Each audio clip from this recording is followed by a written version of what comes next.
Good afternoon. Welcome to Design Dispatches, where the Design Museum's museum is out live online. And every Saturday, I talk to people across the design community. And today, I'm delighted to say we've got 2LG Studio. That's a design consultancy and a design studio that involves Russell Whitehead and Jordan Clureau, and hopefully their dog Buckley. And they have also just produced a book, Making Living Lovely, where they take potential clients and readers on a roadmap of how to design or approaches to design for interiors. I can share with you the morning I've spent immersing myself in a book whose inspirations range from everything from brutalism to Joan Collins, and where the whole essence of personal taste is scrutinised. And I'm curious to know about their own particular taste, which seems both strong and generous. They talk quite a lot about the idea of kindness featuring in design, and also not being afraid of expressing one's individualism. Are Jordan and Russell ready to join us? They are. Hello, we're here. Can you hear us? Yeah. How are you doing in the current climate? It's very disconcerting because we can't see ourselves, but we can see you, which is fine. It's probably a good thing. You look great, actually. I've been sick of the sight of myself just talking to a phone with a lot of very good-natured comments coming underneath about trying to take them around the details of my house. I didn't deliberately choose the clutter in the background, but I did want to talk to you about in the current climate, having read the book, which is incredibly inspiring. But how do we declutter right now? Because if you want to redesign your own homes, you can't just put piles of things outside and say to people, take them. Well, you can, but it can also it's not always the way that we're told we have to dispose of rubbish. Yes, this is true. I mean, I certainly think it's worth going through all of your storage cupboards, because this is a great opportunity to get into the back of some of the cupboards that you haven't been into for a very long time. Everybody's got one of those cupboards. So that was one of the first things we did, wasn't it? Well, we've got several of those cupboards and we've been going through them slowly, haven't we? The kitchen larder was where we started. Sometimes it's not about getting rid of things so much as sort of curating the things that you have, and remembering the things that you have, because you often find at the back of a cupboard there's all these wonderful memories or pieces that you've collected over the years that you completely forgot you had. It's the same with a wardrobe. And so just the process of reassessing what you have and deciding which things make you happy that's a good point. It's something that we talk about a lot in the book as well. It's not necessarily the idea of shopping. I think people do far too much of that. It's curating the things that you already have in a different way or a new way can be really exciting. Yeah, so we focus a lot on storage. So we've got quite an extensive vase collection for some unknown reason. We do love flowers, but we have one small cupboard that is just vases, and it's kind of a lovely thing every now and again to go into that cupboard and choose to pick 3 or 4 vases out that are going to go in the house for this season. And I love that Russell says a small cupboard. It's such a massive cupboard. I think your definition of clutter would be different to quite a lot of the rest of us. Our definition of clutter. Now, it's interesting because you use the word curating, and that's a noble profession. It's part of mine. Thank you. But you began your career in theatre, and you don't talk about staging. Anyway, so let's talk about the journey from theatre to interior design and design consultancy. It was a long journey. It took a few years, didn't it? And I suppose for us, we've always believed that whatever creative profession you're working in, as long as you're working at a certain level of discipline, then you can apply those creative tools and skills to any kind of medium, if you like. Yeah. So we still feel like we're the same creative people that we were when we were on stage in a costume. We're just doing a slightly different job. And sometimes the sort of professional training that we had in theatre comes into play with our clients, just trying to get into their skin. Yeah, I think we love people, and that was part of why both of us enjoyed the acting world so much, because it's about people and sort of working together as a community or a group or a cast. And it's very similar in a way, working with clients or collaborating on projects like furniture projects or things that we're doing. It's that collaboration and that personal connection that we find really interesting and exciting. So removing ourselves from the equation and trying to get under the skin of somebody else is kind of the start point. And we often employ the old theatre technique of hot seating. So we will interrogate the person or people that we've just met and try and work out our take on them and whether that take fits, and then we negotiate which elements of that we think work together. So it's a lot of talk. You talk very generously about there not being a right and wrong way, and you can see the two of you together that you have this kind of generosity, but there must be tensions between your own broad tastes and the tastes that you're trying to get your clients to articulate. So the killer question is, how often do you allow something to be completed as a 2LG studio interior that you loathe but your clients love? I don't think we've ever loathed a project. I think it's an interesting one, because when we take ourselves out of the equation, obviously we're creating something that is the best version of the person we're working with. So it's not necessarily what we would choose, but we always try and give that person the best version of that. And I suppose that's why we designed our house, which we're sitting in currently, because we wanted an opportunity. Sort of 4 or 5 years into our careers as designers, we wanted to give ourselves the opportunity to really see what we could do without any constraints. No compromises. So this house was kind of a muse. It was an opportunity for us to really flex our muscles and see what we could do just between the two of us. But I think the tension that you talk about is kind of, that's the best bit. That's where the creativity happens. And we talk about the idea of not compromising, because I think people tend to compromise too much, particularly, we work a lot with couples or families, and everybody kind of feels like they're compromising. And for us, it's what happens if nobody compromises? Where is that? It's mayhem. Well, it's war, well, isn't it is, but that's kind of where the magic is. And I think if you explore that, if you're willing to go there, then that's where you get to the best possible outcome. And it's not always a comfortable journey. There's always wobbles, as we talk about. It's not the easiest ride, but I think you do get the best results, and you get the best sort of long-term results, because everyone feels like they've been heard, they've been listened to, they've had their part to play in it. It's sort of, There's a sort of method in the book to work you through that process, and I think very much what the book tries to do is to encourage you to put down physical inspiration and social media inspiration and magazines, and to sort of talk to the people that you live with and go back to those old-fashioned communication skills of just working out what it is that you all want. And that negotiation is then obviously going to bring up some tension, because we have very, very different styles. I mean, we have very different processes, particularly. Yeah. We often say to our clients that we have the arguments for them once they've told us their thoughts, and then we wrangle it out as well. And again, I think that's part of the process. It's definitely part of our process. Yeah, so you don't purport to have the same opinions all the time. I mean, it's a question I always ask Gilbert and George in public interviews, and of course they profess never to argue, and their deflecting argument is always, oh no, we say that's the great heterosexual question, which is both funny and meaningless, but still they claim they never have dispute. You claim that yours is the opposite. You have a lot of creative dispute, and that's how you find the process of going forward. I would reframe it, and I wouldn't say dispute. I would say that we embrace creative tension, because I don't see it as a dispute. I see it as kind of, that's the best nugget, and you know that you've got to the edge of what's going to be exciting if you start to have that tension. So sometimes if something's just flowing very, very easily, we're sort of thinking, we're not working hard enough. How can we push this? Where can we push this further? Well, what was your big break, or rather, how did you realise that the dream of stopping your work in the theatre and setting up as interior designers would actually make a decent living?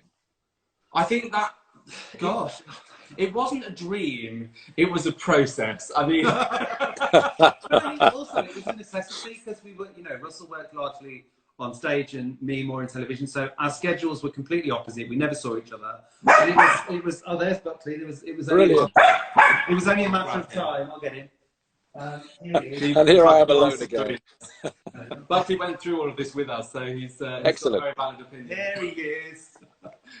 There he is. Greetings. And it was I've lost my train of thought. Yeah. Where were we? It was about the break. It was about knowing when you could make a living from it.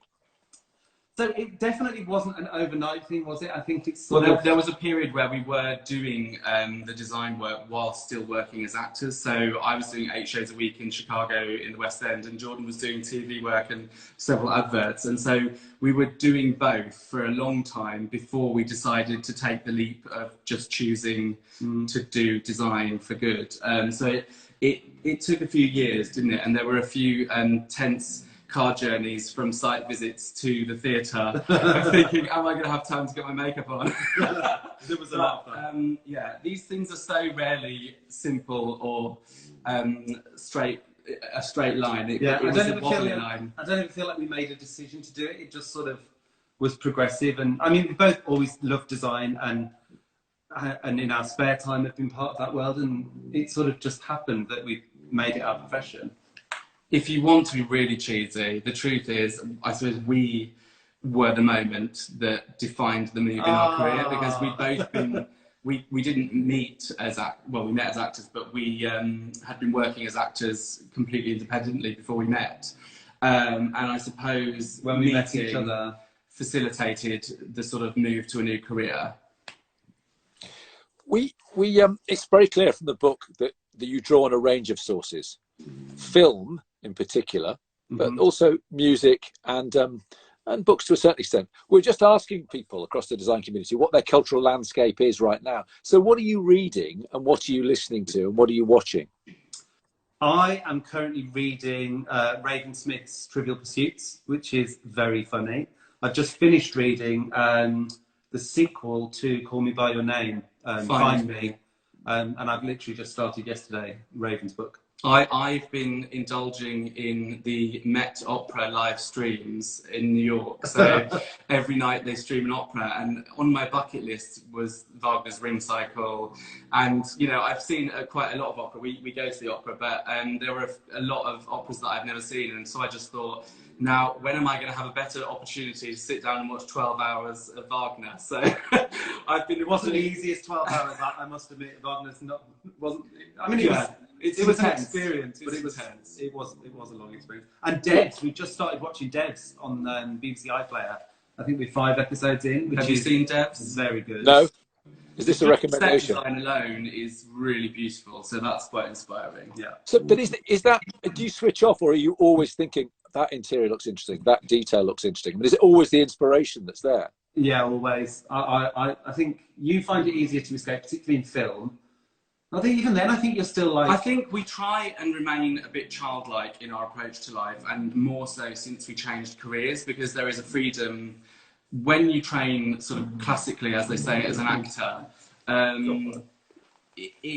You can treat yourself quite unkindly because you think, I have a formal training behind me, and we were quite mean to ourselves, I suppose, as actors, and judging ourselves and doubting ourselves. And whilst we were working as actors, and you know, that is a success in itself, it felt like it was quite a cruel profession. And so having a career move for us has been an opportunity to sort of revert back to being children again. And so we sort of behave like sponges and we just soak things in. And it doesn't mean that we're instantly inspired to create that new project. It's just that it's kind of logged in there in the sponge.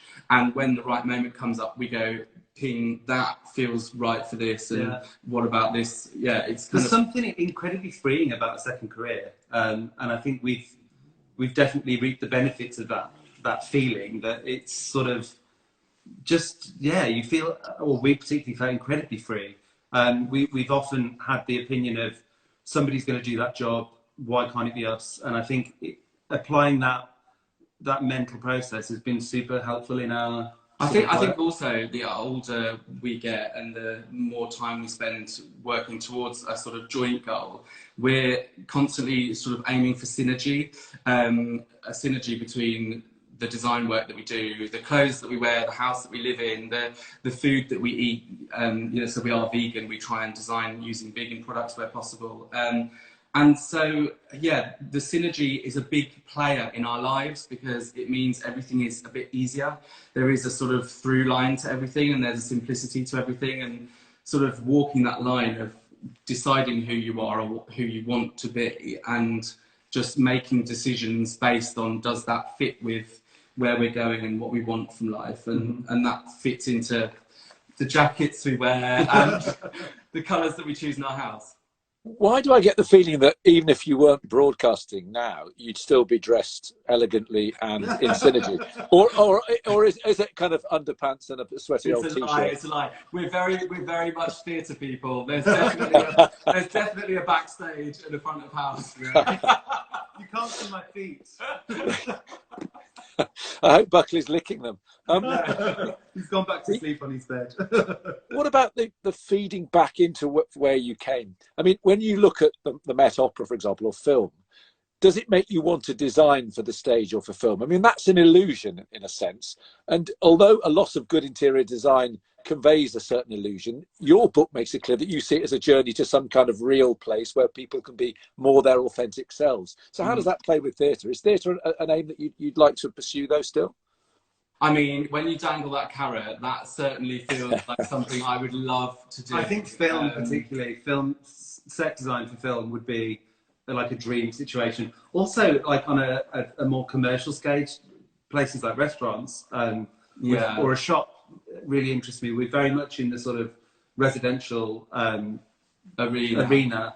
And but film would definitely be. I think the wonderful thing about designing for film or theatre is that it's about escapism, which is something that we are all needing and enjoying more than ever probably at the moment. And sometimes, and the book touches on this, we try and ground everything in a reality in the book so that you can apply the fantasy that we talk about in certain chapters to a real space. But I also think it's very valid to explore the fantasy and to indulge yourself in the fantasy sometimes and see something that is completely unachievable. And that's why we love what's happening with virtual interiors and digital interiors, because it allows people to go all the way there. And even going back to sort of Sir John Soane at the Soane Museum, when you can see some of the designs that he did that were full on, you know, he went there even in the knowledge that they might never get built. Sometimes it's good to really indulge in that fantasy and then see how you can bring it back to reality and use that in the home that you have. Soane's amazing, isn't he? Because, I mean, an elegant neoclassical designer, but he is no one deals with clutter better than Soane. I mean, that place is absolutely full, isn't it? Yeah. I mean, it has more objects per square foot than I think any other museum, and yet there's an elegance and a logic and a sort of curated vision to it that makes it extraordinary. Which other designers have had serious influence on you? God, so many. Yeah, I mean, I think certainly Milan has had a huge influence on us. Because I'm getting Memphis quite a lot from the book. Yeah. I mean, Memphis is a huge influence, and certainly we owe a debt to Dan Hopwood. I don't know if Dan Hopwood's watching, but Dan Hopwood, when we first started in this profession, took us under his wing and took us to Milan. This was 6 or 7 years ago, and we were children in a sweet shop. It was literally like, this is mind blowing. We never realised that, you know, design was happening on that scale, and it was also otherworldly. There's a completely different aesthetic in Italy, and that undoubtedly has had an impact on the way we design. Well, I think for me as well, fashion has always been a huge influence. So, you know, places like from Vivienne Westwood, whom I love, to Acme Studios. I think, you know, the materiality that they work with is incredible, down to their store designs, which again, that would be a dream job. Sorry, move over, Max Lamb. I'll try the next one. You know, I think that they're fantastic. Alexander McQueen is just endlessly inspiring. I mean, I've watched the documentary about Alexander McQueen probably 3 or 4 times, and every time it just moves me deeply to the core, not least because of Michael Nyman's incredible music, but it just is very moving. I mean, how can you fail to be inspired by somebody that sort of sacrificed everything? His whole life was geared towards creativity, and it's just amazing, and it makes you feel like a lesser human, but also it makes you want to be better at what you do. The breadth of your taste is clear. So now you've spent 3 weeks, and there's a lot more ahead, together in the environment that you've designed, the home that you've created and curated. how restless does it make you want to reinvent it, to redesign it? Or have you reached some kind of equilibrium in the space that you're currently living and working in? Yeah, I would say we have. I mean, we're quite lucky that we spent the last few years, well, the last 2 years, working together in this space. So this is our studio, our live work space.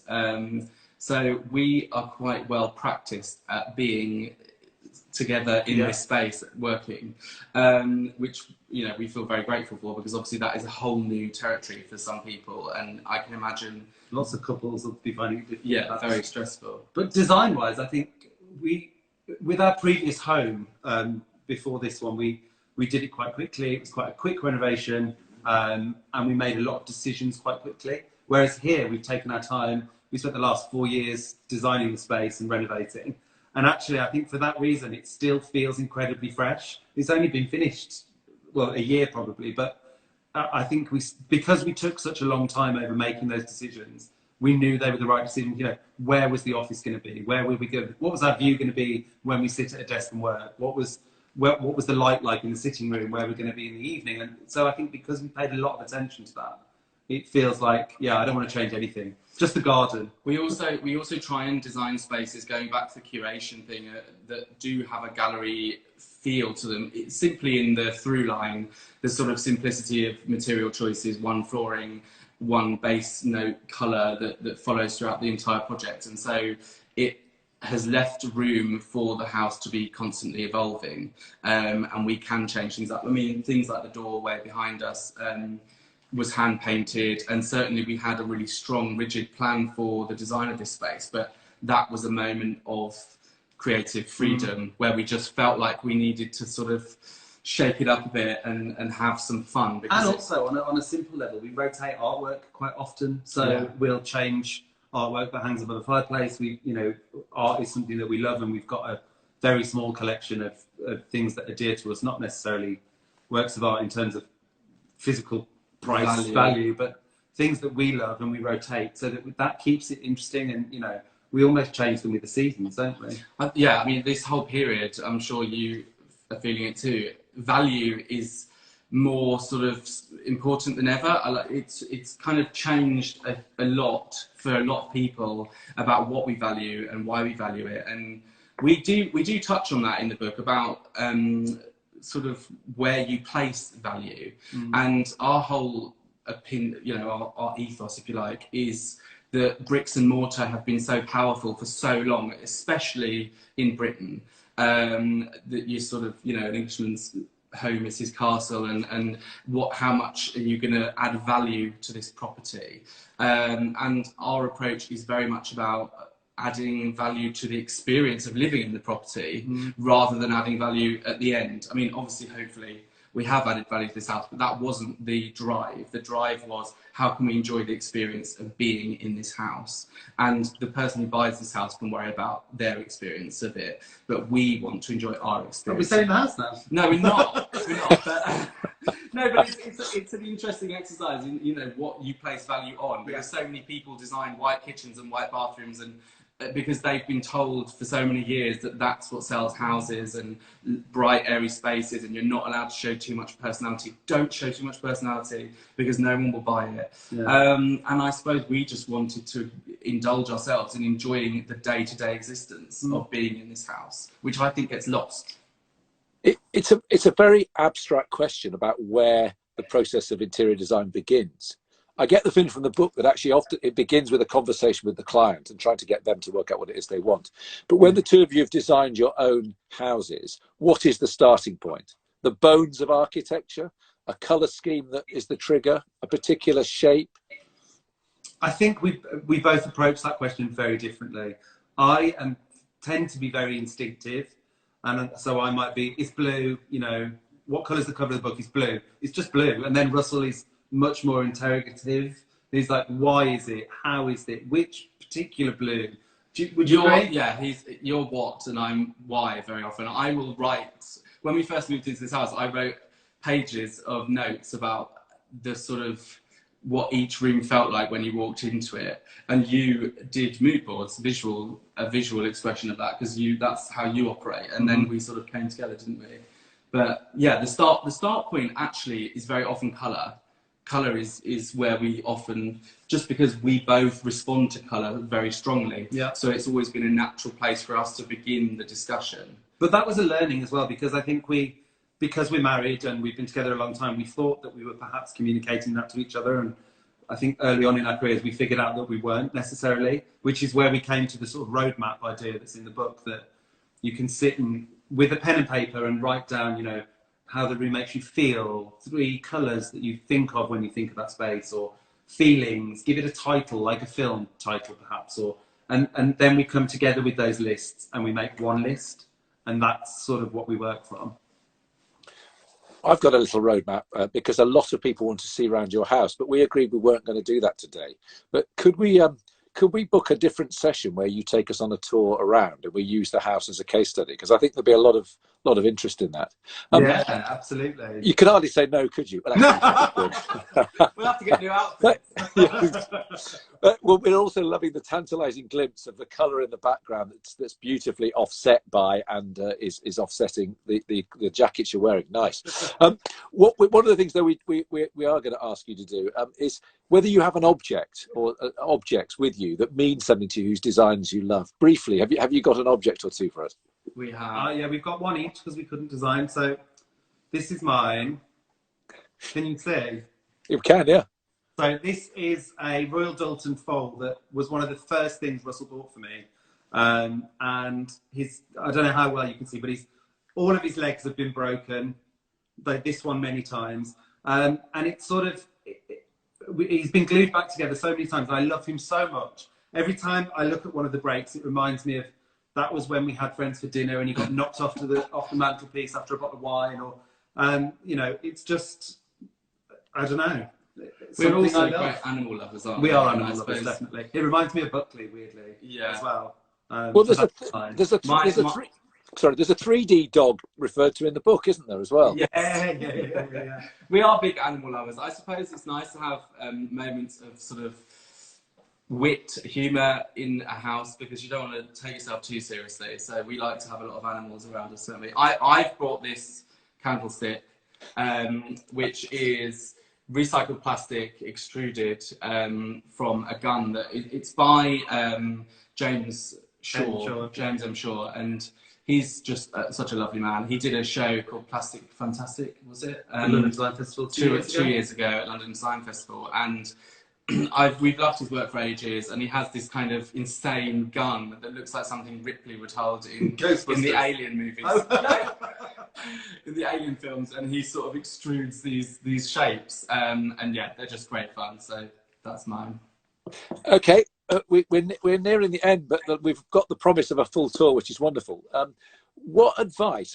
We're asking designers to give advice to young designers in the current situation, but I also wouldn't mind you giving a bit of advice to the rest of us looking in as to how, in the current circumstances, we might feasibly, practically redesign parts of our own houses without causing mayhem. Ooh, I think advice to young designers would be to be brave and have grit and have staying power. I think it's particularly loads of students that would have been graduating or coming up to graduating. I think this might be a really difficult time, but it's going to pass. Like the Queen said, we'll meet again. I think, grit and bravery are 2 really big, important things to us. I think not enough people have grit, and it gets you a long, long way. And bravery, likewise, you've got to be brave, hold firm, stay creative, draw, paint, scribble, write. Everything. Yeah, like all of that. Yeah. I would say what the biggest thing I've learned, and that I would try and put across, is not to be in too much of a hurry. Because I suppose it's very tempting, especially on social media, to race and to kind of be keeping up all the time, and to try and keep showing new things and keep the level of perfection at a certain level and top it and keep topping it. And I suppose, if anything, I've learned that this kind of pause has meant that we can slow down. And sometimes good can come out of slowing down, and you can do better work. And you can also reconnect with yourself. And even we need to do that a lot, don't we? And I suppose the book was a great exercise in that, because books are long form and we've been so used to communicating via social media. So it's been a really good thing to learn that long form way of working.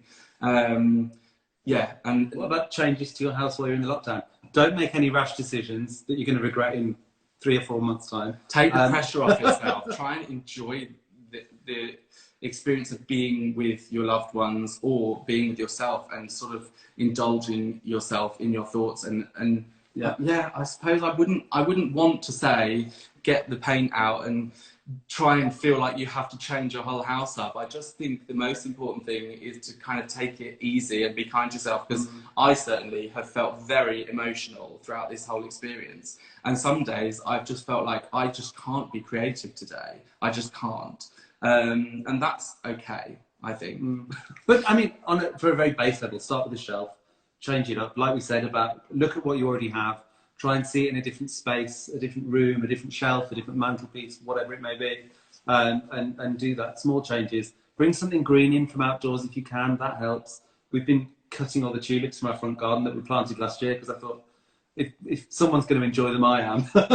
I also think growing things, I mean, it sounds silly to say from a design perspective, but just every morning waking up, I've planted a load of seeds that friends dropped at our doorstep in a brown envelope because they have an allotment, so we're very lucky that they did that. But planting those seeds and watching those grow every day has been very helpful for my mental health, just because it's nice to see that something's happening and that change is still going on. He's being very modest. He's doing quite well. He's got his own #germination station running. Has he? Yeah. I thought it sounded like a rather elaborate legal defence. Well, Your Honour, these anonymous seeds were put on my doorstep and I just grew them innocently, but never mind. That would be a nice surprise. Yeah. On which note, we should end this, but it's Making Living Lovely is the title of the book. In the proper 2LG sense of the word, it's been lovely to talk to you. And it would be even lovelier if you would take Design Museum viewers to the website on a tour of your house. Lovely. Sure. Absolutely. Lovely. Thank you Thanks so much. And apologies for the technical glitches. As always, you've been great. We got there at the end. Stay strong. Thank you. Take care. Bye. Bye-bye.